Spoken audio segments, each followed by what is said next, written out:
How you doing? It's Coach DeCarlo. Today we're going to talk about the secret of a powerful life. I was talking to a young man, a future coaching client. We were kind of going through an assessment. And in talking to him, I shared with him really an event that took place in my life many years ago. And I shared it with him because when we talked, and I'll share the event shortly, but I shared it with him because when we were talking, he looked at his current circumstances and he thought to himself, this is all there is. And I said, no, you're missing it. I said, your current situation is your stepping stones to your future. And I relayed to him a story. Now, we talked, for probably about an hour, but we talked about several things. But this was the thing that I left him with. I said, many years ago, when I was younger, I was in this relationship and we were talking about marriage. And so at this point, I was probably making about $9 an hour. I was living in California, and she was a flight attendant. And so the question was, once we got married, well, she had made a statement about her trading in her old car and purchasing a Honda Accord. And I was really frustrated because I was only making $9 an hour. I did not see the wherewithal that we were to get this money for this Honda Accord. And I shared that experience with him because many of us are like that young man that I was at the age of 27. At 27 years old, I thought that where I was where I was going to be 2 years from now, 3 years from now, 5 years from now, 20 years from now. And it's just not so. Many of you are looking at your current situation, like this young man that I was consulting, my future coaching client, and he was looking at his current situation of where he was at the moment. And I asked him a question. I said, where do you want to be 5 years from now? Who do you want to be? And at first he said, I have no clue. But we continued to talk.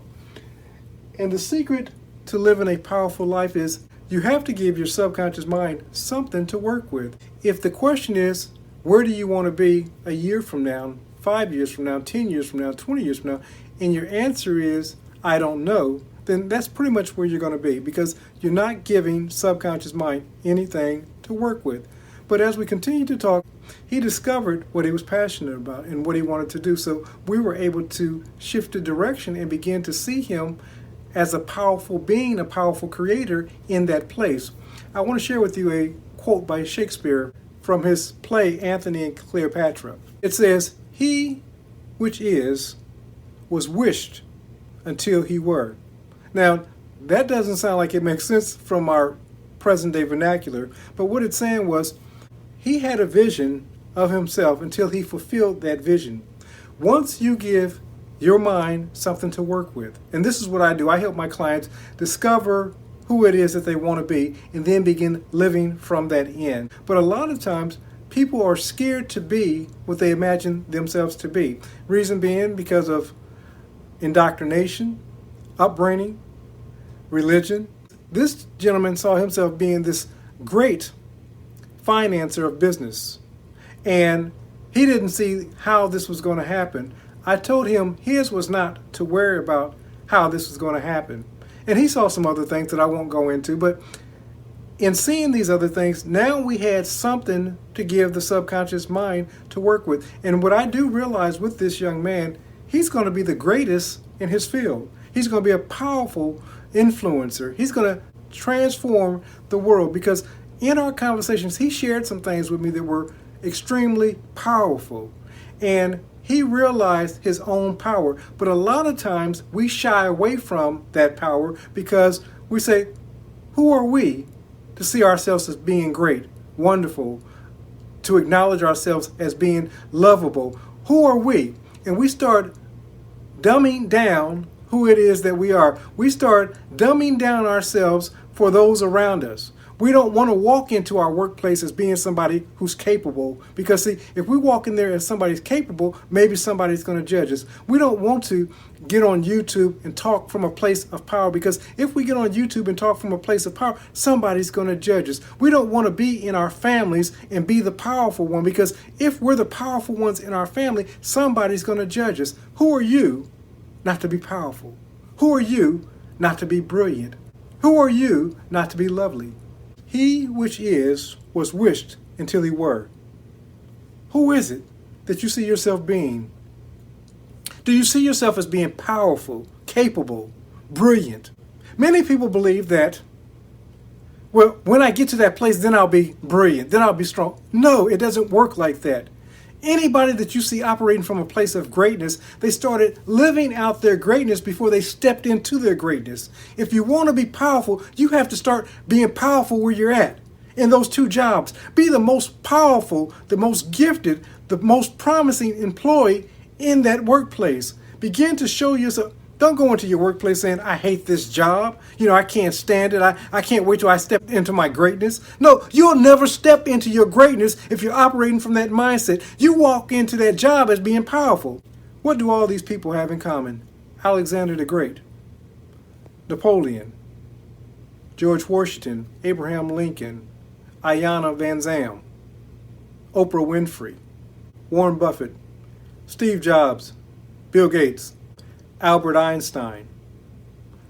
All of these people, what they had in common, a mentor, a coach, an advisor, somebody that believed in them beyond their current situation.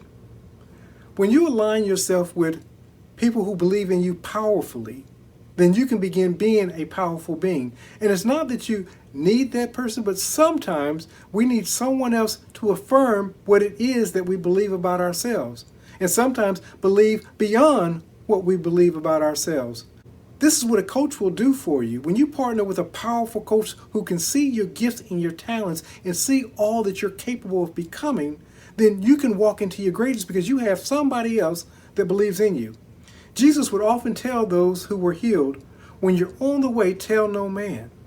See, the problem is when we're on our way to greatness, we want to share it before we come into that place of greatness, and those around us will talk us out of our greatness. But that's what a coach is to do, is to talk you into your greatness, allow you to be great, not to judge you, but take your ideals and help you run with it. Creators, if you want to operate from a place of greatness, the secret of a powerful life is remembering what Shakespeare said. He which is was wished until he were. If you want to live a life of greatness, if you want to live a life of power, then you have to start by living in the end. Don't look at your current circumstances. If you look at your current circumstances as to where you can be in the future, you're missing the mark. You have to get a picture grander, bigger than yourself. Then you have to align yourself with people that believe in that vision that you have for yourself. And you begin living that vision out until you bring about what it is that you've seen in your mind's eye. It was told of Moses, remember what you saw in the mountain. And what he saw in the mountain was what could be. You got to remember what you've seen in the mountains, creators. You've been given a vision of who you could be. Make sure that you align yourself not with someone who's going to see limitations, but someone who can see your possibilities and spur on your greatness. Because see, that's what Alexander the Great had, Napoleon had, all the great leaders of the past, Abraham Lincoln, Oprah Winfrey. They had people that could speak into their lives and affirm their greatness. Make sure that you have somebody in your life that can affirm your greatness. Begin living now from that place of greatness that you desire to live in your future. And remember this, that he, which is, was wished until he were.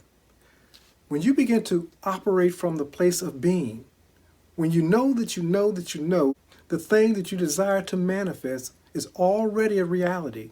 Daniel was told the moment you began to pray, God was already dispatching your answer. Creators, the moment you begin to see that vision, all the world around you began to mold itself, to shape itself, and begin to make way for your greatness. But now you have to live it out. You have to be about what it is that you've seen in the mountain. Be bold, be beautiful, be great, but be you, and be the best version of you that you can be. Remember this, that only you can create your perfect world, not God or man. Only you can create your perfect world. This is Coach DeCarlo saying have a great and abundant day.